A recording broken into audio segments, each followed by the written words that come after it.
СДС ги уништи енергетските предпријатија. И како последица на тоа, струјата во нивно време се зголеми за над 50%. ЕСМ беше оставено во 2017 година со 20 милиони евра на сметка, за во 2024 година, кога ВМРО ДПМН дојде на власт, го затекне со минус од 80 милиони евра. 7 години власта на СДС не изгради ниту еден нов енергетски објект, а од сметката на буџетот префрлени над 370 милиони евра на ЕСМ.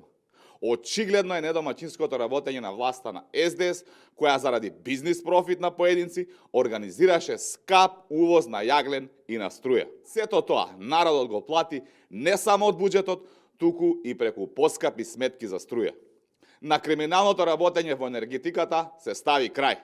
Одговорност ке има, а новото раководство на ЕСМ работи на консолидација на предпријатијата.